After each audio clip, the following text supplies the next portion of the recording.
Mga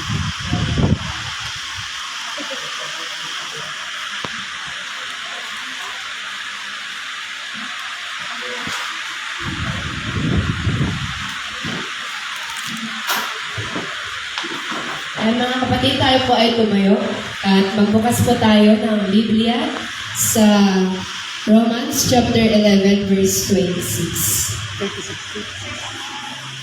Romans chapter 11 verse 36. Chapter 11 verse 36. Amen. Sapagkat ang lahat ng bagay ay mula sa Kanya, sa pamamagitan niya, at pag-aari niya. Sa Kanya ang karangalan magpakailanman. Amen.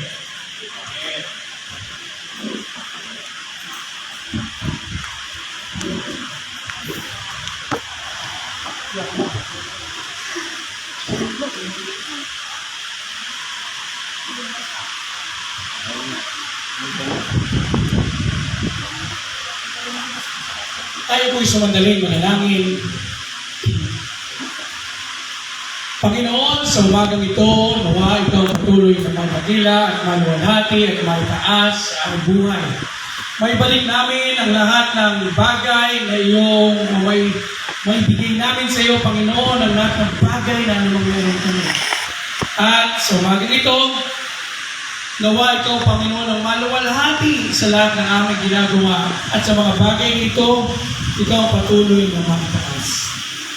Lord, salamat po sapagkat ikaw ang dahilan kung bakit po kami nagkakatipon, kung bakit kami pinagpapala, at bakit kami lumalakas. Salamat ulit. In Jesus' name, everybody say, Amen. Again, mga kapatid, magandang umaga po sa inyong lahat. Sa inyo sa katabi mo ulit, magandang umaga. Huwag kayo magkalala, sandali lang to. Sandali lang to. Mga kapatid, nasa kami naniinitan. Nasa kami naniinitan. Ayan, nainitan kayo. O, nainitan kayo. Nainitan kayo. Huwag kasi kayo ipapalik, pati kayo nainitan. Ayan.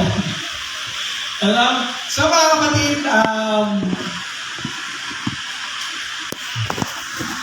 tayo magsisimula na sa mensahe ng Panginoon ngayong umaga.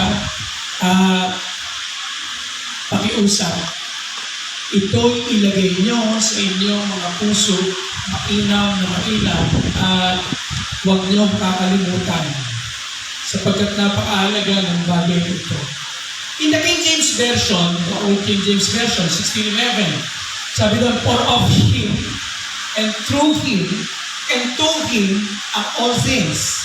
Sa Kanya nagsimula ang lahat ng bagay, sa Kanya dadaan ang lahat ng bagay, at sa Kanya magtatapos ang lahat ng bagay. Sa dulo, sabi lang, to God be the glory forever. Sa Panginoon ang lahat ng kaluwalhatian. To get the context of Romans chapter 11, may tinuturo ang Panginoon tungkol sa regalo.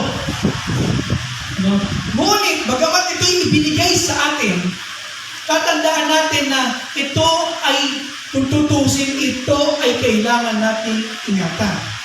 Ito'y bahagi lamang, pero gusto ko makita nyo, where did we came from? Saan tayo nagsimulang lahat? Where did we start? Sabi doon, for of Him. Tayo ay mula sa Diyos. Galing sa Diyos. Nilalang ayon sa wangis ng ating Panginoon. Quoting from Genesis chapter 20 or chapter 1, verse 26 to 27, we all came from God. And the Lord God said, let us make man in our own image and in our own likeness. And let them have dominion over the fowls of the air, the fish of the sea, and them that creeps upon the earth. Sabihin nun, tayo ay binibigyan ng kay ng Panginoon para mamuno sa mga yan. Pero bago nangyari yan, dapat alam mo kung saan ka nagsimula. Alam mo kung saan ka dapat nagbibigay ng credit. Alam mo kung sino yung niluluwalhati mo from the start. Alam niyo ba, mga kapatid, yan ang isang dahilan. Kaya hindi hindi ako makaalis-alis sa paglilingkod sa Panginoon sapagkat nakita kong mabuti kung sino o saan ako nagsimula, kanino ako nagsimula. Kung wawariin natin, kahit sa pagkakaupo nyo yan, pwede natin isitasin, pwede nyo sabihin na, teka, saan ba ako nagmula? Saan ba ako galing? Ano ba ako? Sa pag-upo ko bang ito, naiintindihan ko mabuti kung saan ako nagmula? Nakikita ko bang mabuti na ako'y mula sa Diyos? Na nararapat lamang na ang lahat ng bagay na meron tayo sa mundong ito ay iukol natin sa ating Panginoon? Walang perpektong buhay. Lahat ng buhay ay may supply. Lahat ng buhay, lahat tayo ay meron dinadaan ng mga hindi magandang sitwasyon minsan. Pero lahat ng yan ay daan lang. Pagbabalik ka sa simula mo, tatanaw ka ng utang na loob. Tatanaw ka ng utang na loob. Kanino? Sa tao? No. Sa Panginoong Jesus. Kaya tatanungin mo ngayon ang sarili mo, ako ba nakakapaglingkod ng tama sa Diyos? Ako ba ay talaga bang ang buhay ko ginagamit ko sa Panginoon? Alam nyo mga kapatid, ako'y magiging tapat sa inyo ha. Mahilig ako manood nung isang araw, mga kapatid, isang araw lang. May pinanood kami concert ng misis ko. Pinanood namin. At kung pinanood namin yun, tinapat ko na kung yung konsyerto yun ay matatapat ng Sabado, hindi ako manonood. Kasi tiyak, yung linggo, madudurog ako. Tingnan nyo. Sino yung mga nanood ng concert dito? Taas ang kamay. Taas. Kayo maiyak. Total, nagkamali na kayo eh. Nanood kayo. O tapos ngayon, late. Late sa gawa kayo ng Panginoon. Tapos nandun. Tapos sumisigaw ka. Tingnan niyo mabuti. Hindi ka ba nahihiya sa Panginoon na binigyan mo, nagbihis ka, inayos mo sarili mo para sa sanlibutan ito. Pagdating sa Panginoon, ang pinibigay mo, tirang buhay mo, tirang oras mo, proud ka pa. Never na gagawin ko ang bagay na yon, modesty aside, na ipagpalit ang gawain ng Panginoon sa anumang bagay. Because from the beginning, I know where I came from. We must also know what or where we came from. Dapat alam nyo kung saan kayo nagmumula. Hindi ako killjoy na tao. Hindi. You can do what you like. As long na hindi ka magkakasala, gawin mo. Pero make sure na yung Panginoon na hindi mo masasalaula sa iyong buhay. Dapat nagkaroon ng talab sa iyo ang lahat ng salita ng Panginoon na naririnig mo. Dapat nagkaroon sa iyo ng bisa ang salita ng Panginoon, and you are not just playing. Magalit man kayo o hindi, yun ang totoo. Na dapat nating maintindihan ang init-init na ngayon, pang-usermo ni Pastor, parang gusto ko nang umuwi, ang init-init, tapos napapagalitan pa kami. Apo, matuwa ka. Kapag ka nakakarinig ka ng gano'n, ibig sabihin nun, mahal ka ng Diyos. Amen? Kasi sayang. Sabi ko sa isang tao kanina, alam mo, kapatid, isa lang, hindi ko na mapagkitin yung pangalan ha, alam mo kapatid, isa lang ang buhay natin, ingatan mo na yan, kasi hindi ka tiyak bukas. Everything in this world changes, but Jesus, ang Panginoon, hindi nagbabago. Anong ginagawa mo ngayon? Ini-enjoy mo ang mundo ito? Ini-enjoy mo sa sanlibutan ito? Ini-enjoy mo? Well, walang masamang i-enjoy mo. However, never make sure that you are going to go back to the basic. Alam mo bang bumalik sa Panginoon because you are from Him. Galing ka sa Diyos. Pagkatapos, for of Him and through Him, lahat ay dadaan sa Diyos. Ibig sabihin, lahat ay ipagpapaalam mo muna sa Diyos bago mo gawin. Amen? Ipagpapaalam mo muna sa Diyos bago mo gawin.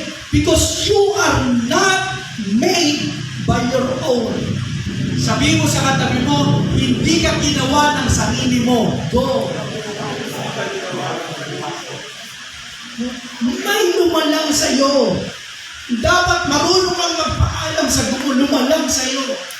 Kapag alam mo na hindi ka dapat, huwag mo nang gagawin.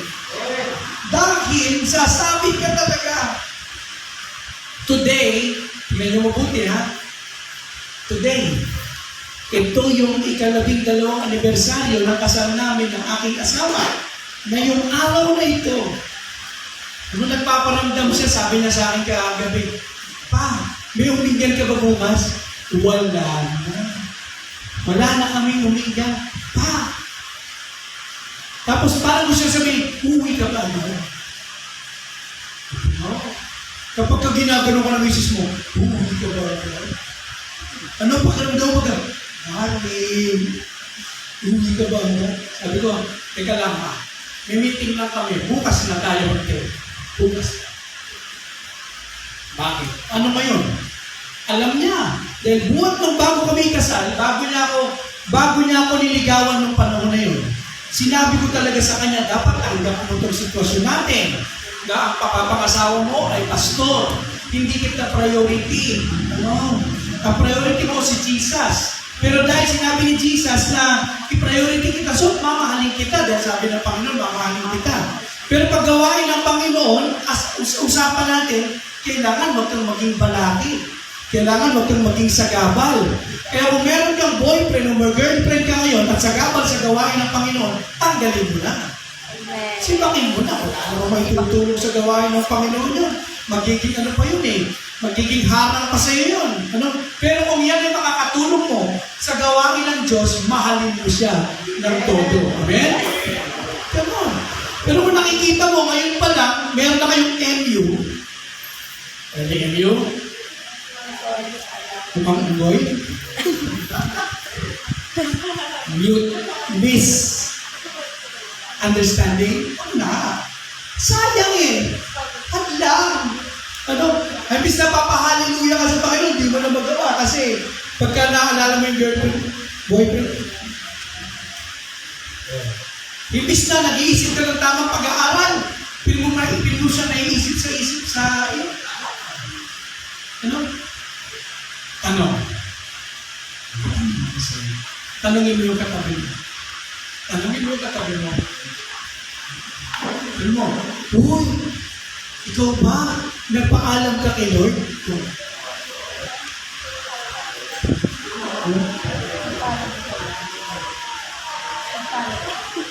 Tinanong ka tabi mo kung may boyfriend o may girlfriend. Sabi mo, uy, ikaw ba nagpaalam ka kay Lord? Nagpaalam ka pa kay Lord? Nagpaalam ka pa kay Lord? Nagpaalam ka ba? May kumakatok sa bahay niyo. Namimigay ng ayuda. Ano sasabihin sa inyo, Lord? Papalam ka kay Lord? Lord, kukunin ko ba? Kunin mo! Tax mo yun eh! Amen? Tax mo yun! Pera mo yun! Nag-aano ka, nagtatax ka, pera mo yun. Ano? Oh. Magpaalam ka kay Lord, sino yung bumoto mo? Doon sa uminggan, ako kanina, natawa ako talaga sa uminggan kanina. Bakit ka meron doon jingle? Boto. Ang lupit naman ito. Sa uminggan, meron, di ko lang kaninang jingle. Talagang ang ingay-ingay. Alam niyo yung mga tumatakbo yan, paghapon, isturo sa pagtulog. Pero kanina, dito may dumaan. May dumaan dyan. Nung papalapit na siya, tinignan ko yung driver. Tapos kinindatan ko siya mabuti. Pagdaan niya, humina siya, nawala yung tulog. Paglampas, lumakas na naman. O, diba? Pagawain ng Panginoon ito, linggo naman, magbigay ka naman ng respeto. Amen? Maging kayo, maging tayong lahat pa, pagawain ng Panginoon, respetuhin mo naman ang gawain ng Diyos. Amen? Sabi mo sa katabi mo, kamalilig. Oh, kamalilig. Oh, buti pa siya eh. Yung lalaki na strike na yon, ang angang dumating dito eh. Hindi naman natin miyembro, ang angang dumating dito. Naku, yung kilala kong dalawa, naku, nanood ng concert. Nanood ng concert. Tapos alay pa. Kulang kami rito. Hindi niyo pa napansin, kulang kami rito. Sino ba yun? Kilala niyo ba yun? Tatawa ka ba yun? Kasi panood na kami. Tatawa ba yun? Grabe. At ako nga, malipit doon, yung dalawa yung agagaling pa ng kao. Wala kayo. Diba? Joke lang. Joke lang. So makikita mo mabuti. Doon ka dadaan eh. Doon ka. Sa totoo lang, kapatid ko kayo, paborito ko yung side A, paborito ko. Lalo na yung forevermore nila. You are just a dream that I was dreaming. Paborito ko talaga yun. Kaya lang, matatapat sa gawain ng Panginoon bukas, sigurado. Pero kagabi, kahapon, tinutukso ko. Gusto ko sabihin kay Tintin na, hindi tumakas sa Tintin. Ako na nagbayad ng pagkain natin, nanood lang tayo. Eh paano pag nanood kami? Dinas 11, hindi pa kami ng lupa, anong oras kami uwi? Oh, ang bilis pa naman ng service namin, ibay. Oh, talagang gusto ko. Kasi yung mga side A, tapatan tayo yung side A, yung Monster 88, mga kasilidad namin nila pastor yan. Alam namin yun. Talagang makaka-relate kami sa kanila. Alam namin eh. Pero, teka, tanungin ko muna si Lord. Lord, kapag ginawa ko to, ano mangyayari sa akin bukas? Hindi ako makakapag-prepare. Ano na? Sayang, di ba? Okay na. Kaya mo na. Ito dapat dadaan kay Jesus, magpapaalam ka sa Diyos. Kasi once na gumawa ka ng isang bagay na hindi mo pinagpaalam sa Diyos, sasakit ka, sigurado magkakaproblema ka. Amen? Kakaproblema. Tingnan niyo nangyari. Sabi ni Jonah, gusto ko pumunta dito sa Tarshish.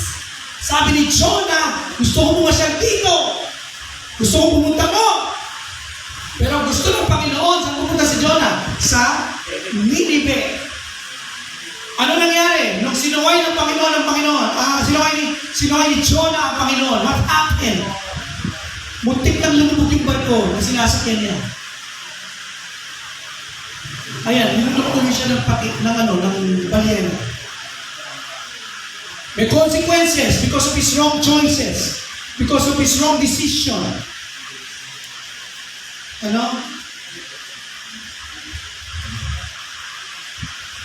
Tingnan nyo. Wariin nyo mabuti. Dumadaan ba kay Jesus ang lahat ng plano natin? Yan ang dapat natin pag-isipan mula ngayon hanggang mamaya. Dumadaan ba talaga sa Panginoon? Yung ba sineselyohan pa ni Lord? Yung ba pinipirmahan ba ng Panginoon lahat ng plano natin? O tayo lang ang may gusto? That's why sometimes bigo tayo. Ngunit, kung ang ating mga plano ay pinirmahan ng Diyos, pinagpaalam sa Diyos, at sinerma ng Diyos, kapatid, sabi mo sa katabi mo, tiyak, tagumpay ka. Kapatid, iyak na tagumpay. Amen? Amen. Diba? Tagumpay ka. Bakit ka mo? Pirma ni Lord yung ginawa mo. Oh? Makikita niyo mabuti yan. Alam niyo, mga kapatid, bago ko magdesisyon na pansamantala o di ko lang kung pansamantala o pansamantagal. Ang inyong lingkod ay magpupukas muna sa Baguio at may tutulungan ako isang simbahan. Bago ko magdesisyon yun, tinanong ko ng ilang beses ang Diyos. Kaya dito sa San Quintin, hindi nyo muna ako makikita ng ilang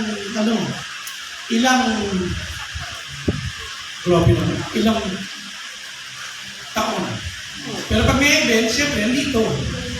Dahil yung Baguio, anak nito eh. Amen? Anak nito eh. Kaya siyempre, makikita nyo pa rin. Yun nga lang, nakapokus na muna ako doon. Kaya paalam muna. Yun muna, paalam muna. And that's sealed by the Lord. Kasi hindi kayo matututo, wala. Pero kailangan nyo munang tumayo sa paa ninyo para makita nyo, ito pala yun, ito pala yan. Ano? But sometimes, tandaan nyo to, sometimes the Lord breaks our heart for us to become whole. Sometimes the Lord gives us pain so that we may know kung gaano kasakit at paano gumagaling ang isang bagay. At yun yung matinding bagay na kailangan natin maintindihan. At makikita nyo mga kapatid, na sa bawat ginagawa natin na may paalam kay Diyos, may paalam kay Kristo, nagkakaroon ng magandang bunga ang lahat. Amen? At pagkatapos, sinabi pa dito, for of Him and through Him and to Him. Magsimula sa Kanya, dadaan sa Kanya, at magtatapos sa Kanya. What is the song? To God be the glory. Bakit? Sapagkat we have known. Wala tayong anumang kaluwalhatian sa Diyos ang lahat ng bagay. What do you have today? Anong talent meron ka? Anong treasure? Anong time? Ilang oras? Ibalik mo sa Diyos lahat siya. Kanya yan eh. Amen? Kanya yan. Sabi ko kahapon sa mga musicians dito, alam niyo, one word na pwede kong iwanan sa inyo ay yung salitang, ano salita? Commitment. Sabi ko noon sa kanila, ang sino mang tumayo dito, iyakin nyo na may commitment. Hindi na bali magkakapela kayo. Basta ang mahalagang nakatayo dito, puro para kay Jesus. Kasi kapag may tumayo dito sa pulpitong ito, naglingkod, at hindi talaga committed, yung spirito niya lilipat sa iba, tatayo sila rito, hindi na naman committed, lilipat sa iba, magpapapalit-palit lang ang mga nandito. Pero wala kang makikitang mainstay. Wala kang makikitang nabuo, wala kang makikitang committed. Because the people just wants, gusto lang nila ng gano'n, pero ayaw nila talaga magpapakita. Alam niyo, sa Matthew chapter 10, verse 39 to 39, sinabi ng Panginoon, ang sino mang tao na hindi makapagbuhat ng cross niya is not worthy of me. Wala, hindi karapat dapat sa akin.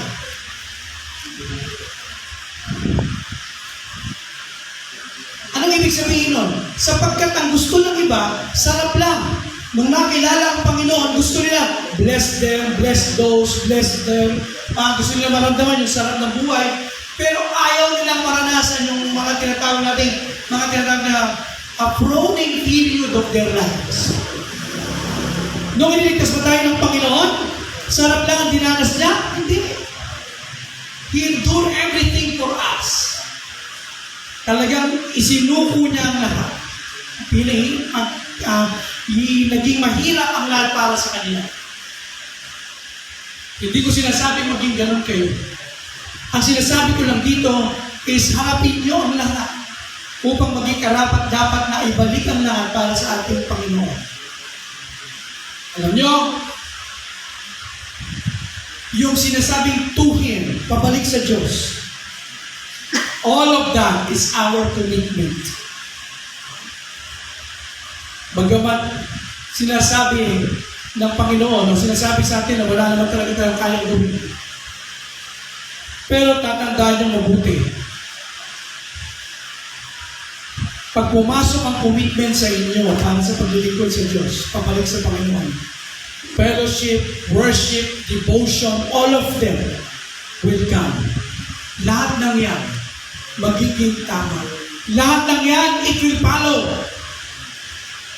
Kaya mahalagang ibalik natin sa Panginoon ang lahat ng bagay. Kailangan nasa Panginoon ang lahat ng bagay. Wala tayong dapat ipagmalaki sa sagan ng ating sarili. Kaya mga kapatid, sa inyong pagkakaupo ngayong umagang ito, tatandaan niyong mabuti.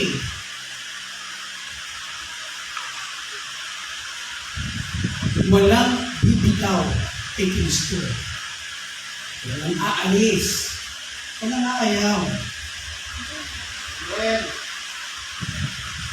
Tiyakin nyo. Pag nag-uusap kami, nalulungkot pa ako dahil yung gusto kong paglilingkod sa Panginoon, gusto ko mas mainam pa. Minsan sinisisi ko ang Diyos sa ganitong bagay ng Lord. Mas mapaglilingkuran sana kita kung maganda ang aking mata. Pero minsan naalala mo na lang, hayaan mo na yan, anak, ganyan ang mata mo.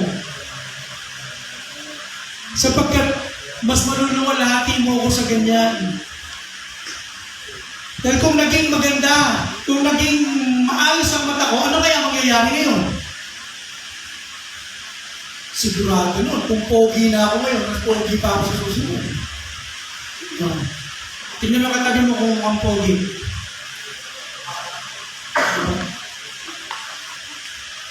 Siguro tama na to para makita mo na meron kang dapat ipaliwanag sa Diyos sa sitwasyon mo. Siguro kailangan merong konting pilat ang buhay mo para wala kang may pagmalaki sa ating Panginoon. At anumang bagay na meron ka ngayon, anumang bagay na pinagdaanan mo, hindi natin pwedeng itanggi at magiging desisyon mo na dapat yan ay may balik bilang kaluwalhatian ng Diyos. Dahil sa iyong kawalan, sa iyong kahirapan, sa iyong sakit, sa anumang bagay na meron ka na hindi maganda sa iyong buhay ngayon, kapag yan ay ibinalik mo sa Diyos, Diyos ang gagalaw at magugulat ka na lang, ang buhay mo ay magagamit upang ang Diyos ay maluwalhati at maraming makakilala lalo sa Kanya. Amen? Rapakan natin ang Panginoon. Sayang pa yun? Walang sayang ito. Wala. Sabi ko nga kahapon, alam nyo, this church is a very, very special church. Napaka-special nito. Dahil yung mga obradores nito, galing pa sa malalayong lugar. Amen? Galing! Tapos pupunta lang dito, alam niyo yung tipong pirmi namin iniisip, parang every time na pupunta ako dito, I'm going to the Lord. Parang iniisip ko pirmi, parang ako yung isang mago na pupunta at makikipag-fellowship sa hari. Parang iniisip ko pirmi, pupunta ako dito, excited ako dahil mamimit ko na naman ang hari sa lugar dito. No matter what is the cost, as long as everything is given for God's glory. Alam nyo, mga kapatid, try to think. Empty yourself. Tanggalin na naman ang sarili niya. What? Ano tayo ngayon? Kapag tinanggalan natin ng laman ng sarili natin, empty tayo. Doon natin makikita na, Lord, kailangan ka namin. Alam nyo, mga kapatid, nawa, makita nyo yung punto ito. Kung paano ang mga disipulo, ang mga apostol ng Panginoon na nagsakripisyo maglingkod para sa Kanya. Gawin din natin ang bagay niyo. Sapagkat kahit ano man ang mangyari, bagamat hindi natin mapulpil ang lahat, tiyak, batay sa kalinisan at kagandahan ng ating mga puso, tatanggapin ng Panginoon ang anumang bagay na ihain natin para sa Kanya. Amen? Nawa maitanim sa inyo ang salitang ito. Don't ever think na ipagpalit ang Panginoon sa anumang bagay. Because you prioritize Jesus in everything.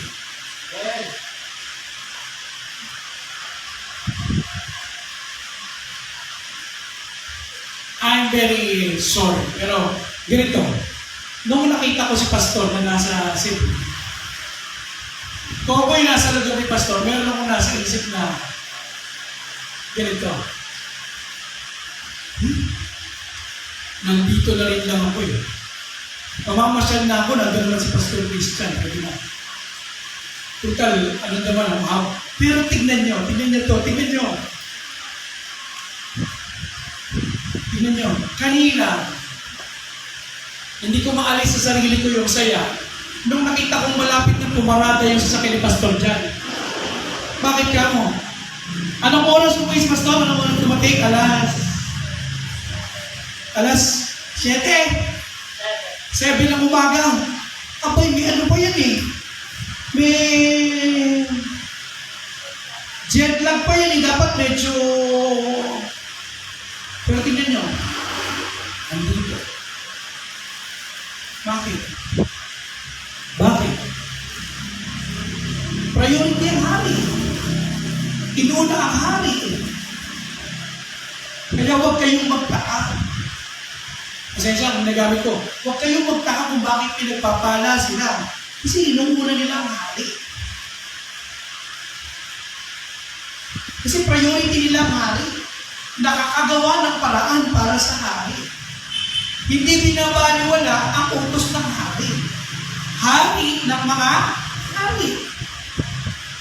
At walang ko imposible sa haring Panginoong Hesus na ito. Kung ikaw ay may sakit ngayon, lalo kang maglingkod sa Panginoon at ikaw ay gagaling. Amen? Kung ikaw ay pinagdaraanan ngayon, lalo mong ipaglingkod sa Panginoon yan at tiyak magtatagumpay ka. Anong usapan dito? For of Him, and through Him, and to Him are all things. Dapat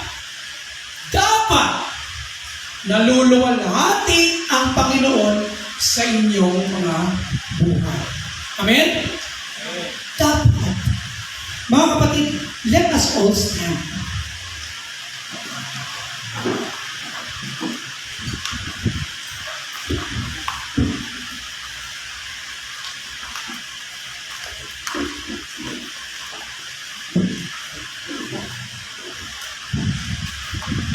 Dapat nagtataas at naluluwalhati ang Panginoon sa atin.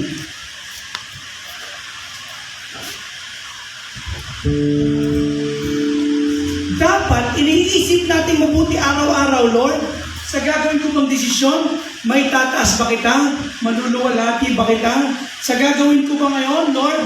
Ito ba, gusto mo ba? Dapat tinatanong niyo pirmi. Tanong. At sumagot na kami na nagmamahal kay Kristo. Oh, kung nagmamahal ka kay Kristo, dapat tinatanong mo yung mahal mo. Lord, anong gusto mong gawin ko? Amen? Lord, anong gusto mong ano? Anong gusto mong ipaglingkod ko sa iyo? Panginoon, what can I do for you? Ano? At isa lang naman ang dapat natin gawin. Pero sama kayo. To God be the glory. To God be the glory. To God be the glory for the things He has done.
binigay mo, Panginoong Yesus, ay nararapat lamang na ibalik namin sa iyo. Anumang bagay, Panginoon, na meron kami, Panginoon, pakinabangan mo, Panginoong Yesus, kasi dapat nakikita namin, Panginoon, na gano'n kakalaga sa aming buhay, Panginoong Yesus. Lord, pakiusap, Lord. Itong buhay namin ito, itong simple naming buhay na ito, gamitin mo para sa kaluwalhatian mo, Panginoon. Wala kami. Lord, pakiusap.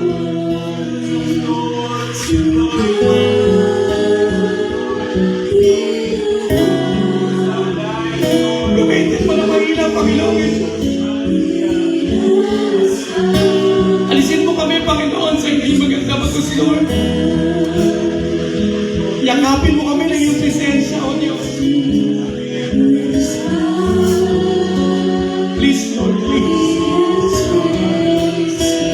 Be glorified in our lives,